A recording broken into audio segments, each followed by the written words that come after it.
Alright, hey guys, what's going on? It's Dylan again, and I'm bringing you just a quick update on my my CAG kit.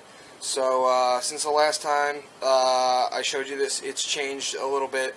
Not too heavily, but I've definitely got some new pieces, some cool pieces of kit that I'd like to share with you guys. So, yeah, let's get started.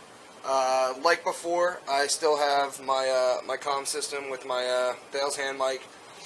I got my little notepad, I got some pens, my source fucking water valve hose is sitting inside the admin.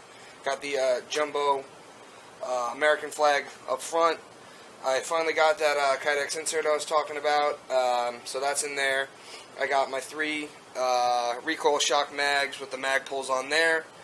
Moving down, I still have my Samapo gear pistol mag pouches. I moved those down a little bit just so they don't ride up here when I have mags in them. They ride about here. Then, right next to that, I have 3 IR chem lights. Those I actually use just because I have a bunch of buddies with nods, so those are somewhat helpful, especially in dark environments. Right next to the pistol mag pouches, I have 3 standard chem lights, 2 green, 1 red, and those are just rubber banded onto an S-beaner right there. I have a combat applications tourniquet like you saw before, but now it's horizontally opposed rather than sitting vertically. The newest and best piece of kit that I've gotten so far, well, as this update goes, is this right here. For those of you who don't know, this is a Crye Precision lap panel. It's basically a groin protector with molly on it. It also has some soft armor in there. It's really meant to protect against like flak and fragmentation, but it also will stop 9mm. Not that I'm using, that for that purpose, because this is air shit. So who really needs plates? But it's cool to have. Just a quick show of that. It sits right below the plate bag, so kind of covers up that soft spot that everyone seems to get fucking shot in. Pretty cool. Also protects my dick, so that's good to go. As before, I still have that Crye, real Crye, 330D M4. Then over one, I've got, let me show you, this will be a better angle. I've got my Crye 330D thermobaric pouch. I got that in the mail. I talked about that last video. Still have the SOF IFAC right here. This actually has a whole bunch of medical equipment in it now. Basically, just went to CVS and grabbed the first aid kit and shoved it in there. So that's got all the basic medical equipment you could need in airsoft. I have my 2 Milson West tourniquets, just because those are actually used as like ace bandages at some games, most of the games I go to. Moving over here, instead of the small 5x5, I now have a Replica large GP pouch. I like this a lot, actually. It's pretty well made. It's made by Combat Shield. They're also the guys that make my my Crydro. Like I said about the Crydro, it's real material, just not stitched here. It's a pretty faithful replica. There's a couple things wrong with it, but really nothing too much to complain about for $50. It holds a ton of shit. I have some flags from work, dead rag, hand warmers because Red Storm was fucking cold, an IR, or not IR, a red light just as a dead call,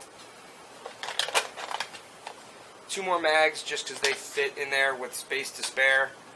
And then the last thing I got in there is just this little multi-tool, like I had it in before. So, let me put all this shit back, close it up, so we can move on. Like I said, it's huge, so you can just stuff shit in there with room to spare.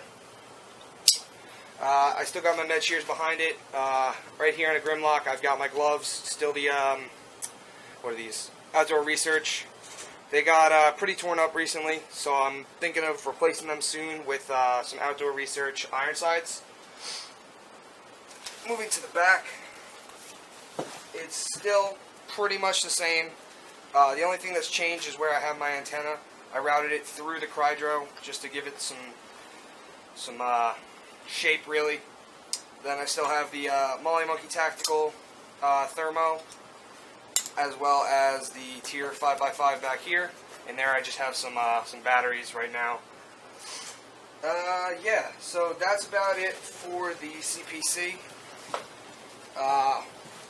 The only other thing that I might do is get some pouches for the lap panel, but that's to come. I have some other things that I want to work on first, and those aren't really a necessity. So yeah, that's the CPC. Alright, so next on the update is going to be my gun. It's still the Tokyo Marui Recoil Shock 416. As you can see, some things have changed from the last time you saw it. I'm still running the Angry Gun SOCOM 556 suppressor. Still got that CAG sight, running it reversed. I've moved the Surefire from the rail grabber mount to a direct mount into the rail, putting it at my 3 o'clock, a 45-degree angle. It gives me more space to grab the gun. It also helps to control it when I'm using it offhand. Still got the PEC 15. That will be changed out to a LA5 sooner rather than later. One of the bigger things, well, smaller but bigger, I changed out my EXPS to a T1. I don't know. I see a lot of guys running EXPSs, and to me, they're kind of just overdone. I like the T1. The dot is pretty good. You know, just a standard dot is really all you need, especially because most of us don't really use our optics. We just use flashlights. But yeah, I still got the G33 magnifier and the CAG sight below that, and the crane stock's still there. Everything else is still stock. I ran this at Red Storm, and it worked out pretty well. I liked it a lot. No complaints, really. I would like to get some upgrade parts for the internals, like Spectre FET. I know a bunch of those just dropped. Probably some new gears, new motor, just to get a better trigger response.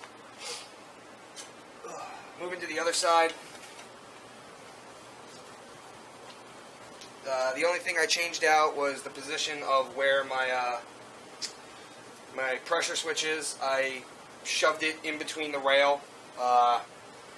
Putting that at a 45-degree angle also helps, just because you, without a foregrip, you have the tendency to want to C-clamp or you know, clamp the rail with your thumb.